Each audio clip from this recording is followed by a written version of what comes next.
Saya Nur Azizi. Kami akan mempresentasikan hasil diskusi kami tentang fungsi serta dinamika lembaga eksekutif dan legislatif dalam sistem politik Indonesia. Selamat menyaksikan.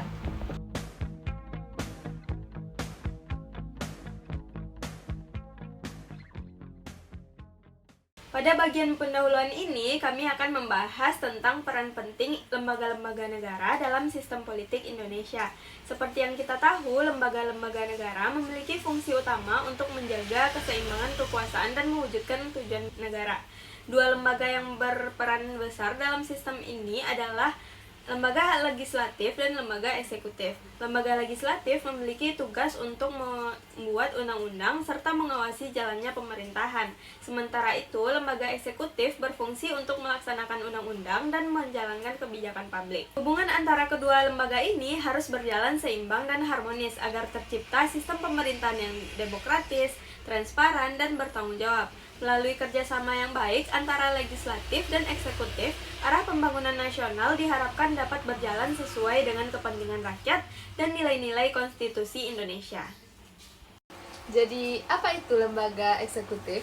Lembaga eksekutif adalah lembaga yang memiliki kekuasaan penting dalam menjalankan pemerintahan suatu negara.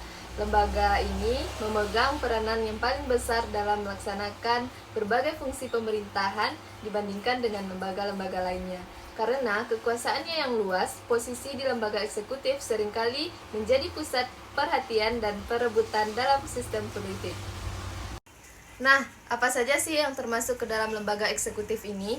Yang pertama adalah presiden, yaitu sebagai kepala negara sekaligus kepala pemerintahan di Indonesia. Yang kedua, yaitu wakil presiden, yaitu sebagai pembantu presiden dalam menjalankan tugasnya. Dan yang ketiga, yaitu kementerian, di mana kementerian ini bertugas sebagai menjalankan tugasnya di dalam bidangnya masing-masing. Yang keempat, yaitu lembaga pemerintahan non-kementerian, seperti BPOM, seperti lembaga penelitian statistik. Dan yang kelima, yaitu pemerintahan daerah, seperti provinsi itu dipimpin oleh gubernur, kabupaten dipimpin oleh bupati atau wali kota. Nah, apa saja sih fungsi dari lembaga eksekutif ini? Lembaga eksekutif memiliki beberapa fungsi dalam penyelenggaraan pemerintahan di Indonesia. Nah, yang pertama itu fungsi administratif, yaitu melaksanakan undang-undang dan mengatur seluruh administrasi pemerintahan agar berjalan tertib dan efisien. Yang kedua yaitu fungsi legislatif. Lembaga eksekutif juga berperan dalam proses pembentukan undang-undang, yaitu dengan mengajukan rancangan undang-undang serta membimbing pembahasannya di lembaga perwakilan rakyat. Yang ketiga yaitu fungsi keamanan.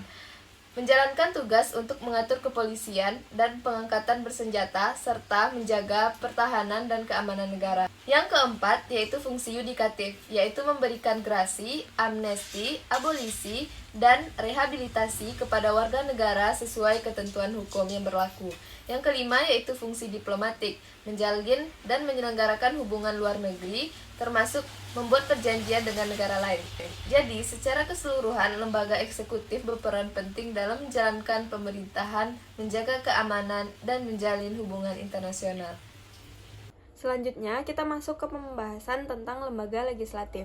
Lembaga legislatif adalah lembaga negara yang memiliki kekuasaan untuk membuat, menetapkan, dan mengawasi pelaksanaan undang-undang. Dalam sistem politik Indonesia, lembaga ini berperan sebagai wakil rakyat yang menyalurkan aspirasi masyarakat ke dalam kebijakan dan peraturan perundang-undangan. Lembaga legislatif di Indonesia terdiri dari 3 bagian utama. Yang pertama, MPR, yaitu Majelis Permusyawaratan Rakyat. Yang kedua, DPR, Dewan Perwakilan Rakyat. Dan yang ketiga, DPD, Dewan Perwakilan Daerah. Melalui ketiga lembaga inilah, rakyat dapat berpartisipasi dalam proses politik dan ikut menentukan arah pembangunan negara. Apa aja sih fungsi legislatif? Lembaga legislatif memiliki beberapa fungsi utama dalam sistem pemerintahan Indonesia, yaitu yang pertama, fungsi legislasi. Lembaga legislatif berwenang membentuk dan menetapkan undang-undang bersama dengan presiden. Fungsi ini merupakan inti dari fungsi legislatif sebagai pembuat hukum. Yang kedua, fungsi anggaran atau budgeting. Fungsi ini bertujuan untuk memastikan kebijakan keuangan negara berjalan sesuai dengan kepentingan rakyat, termasuk dalam penyusunan dan pengawasan APBN. Yang ketiga, fungsi pengawasan atau controlling. Melalui fungsi ini, lembaga legislatif melakukan pengawasan terhadap jalannya pemerintahan. menilai pelaksanaan undang-undang, serta memberikan kritik dan saran terhadap kebijakan yang dianggap tidak sesuai. Yang keempat, fungsi rekrutmen dan komunikasi politik. Fungsi ini berkaitan dengan penyaluran aspirasi rakyat, serta rekrutmen politik, yaitu menyalurkan dan mengembangkan calon-calon pemimpin bangsa melalui proses politik yang demokratis.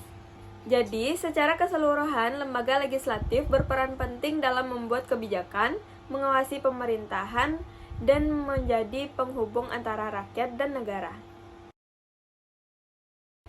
Selanjutnya, kita bahas tentang dinamika lembaga eksekutif. Lembaga eksekutif ini mengalami perubahan besar setelah masa reformasi. Jika dahulu pada masa Orde Baru, Presiden memiliki kekuasaan hampir absolut, masa setelah reformasi kekuasaan tersebut mulai dibatasi. Sejak tahun 2004, Presiden dipilih langsung oleh rakyat, dan hal ini menjadi langkah penting dalam memperkuat legitimasi demokratis bagi lembaga eksekutif. Selain itu, pemerintahan sekarang dituntut untuk lebih transparan dan harus bekerja sama dengan DPR dalam setiap penyusunan serta pelaksanaan kebijakan. Namun, dinamika eksekutif ini juga tak lepas dari berbagai tantangan, seperti yang pertama, birokrasi yang masih lamban, konflik kepentingan politik, serta koordinasi antar kementerian yang belum optimal. Jadi, meskipun lembaga eksekutif saat ini sudah lebih demokratif dan terbuka, masih dibutuhkan pembenahan dan kerjasama yang kuat agar pemerintahan berjalan lebih efektif dan berpihak pada kepentingan rakyat. Selanjutnya, kita bahas tentang dinamika lembaga legislatif.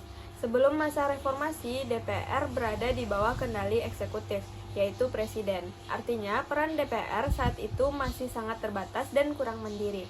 Namun, setelah reformasi dan amandemen Undang-Undang Dasar 1945, DPR mulai mendapatkan kemandirian yang lebih besar. Perubahan ini terlihat dari beberapa hal, seperti DPR kini bisa menyusun undang-undang sendiri tanpa dominasi dari pemerintah. DPR juga memiliki kewenangan mengawasi kinerja Presiden dan para menteri secara terbuka. Selain itu, DPR dapat menyampaikan aspirasi rakyat secara langsung melalui berbagai forum resmi. Meski begitu, dinamika negatif juga muncul. Beberapa masalah yang sering terjadi antara lain praktik politik uang, korupsi, serta konflik kepentingan antar fraksi politik. Hal ini menunjukkan bahwa meskipun peran legislatif semakin kuat, pengawasan dan integrasi tetap harus dijaga agar fungsi lembaga ini berjalan sesuai dengan tujuan demokrasi.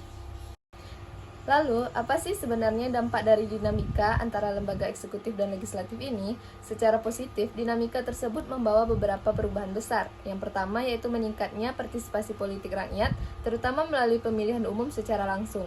Yang kedua, terjadi penguatan prinsip demokrasi dan akuntabilitas pemerintahan, di mana rakyat bisa lebih aktif mengawasi jalannya pemerintahan.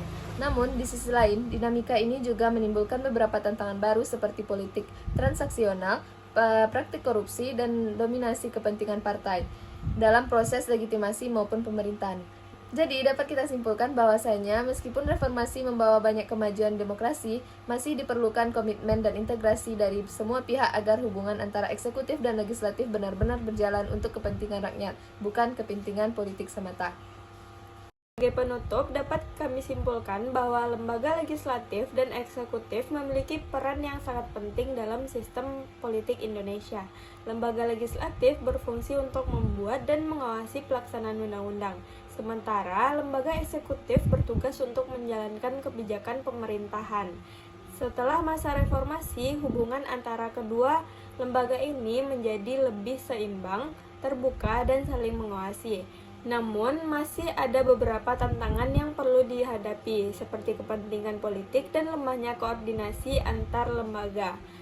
Oleh karena itu, kerjasama yang baik antara legislatif dan eksekutif sangat dibutuhkan agar tercipta pemerintahan yang demokratis, transparan, dan berpihak pada kepentingan rakyat. Nah, sampai di sana jelaskan pemaparan materi dari kami. Thank you for watching. See you on the next video. Bye!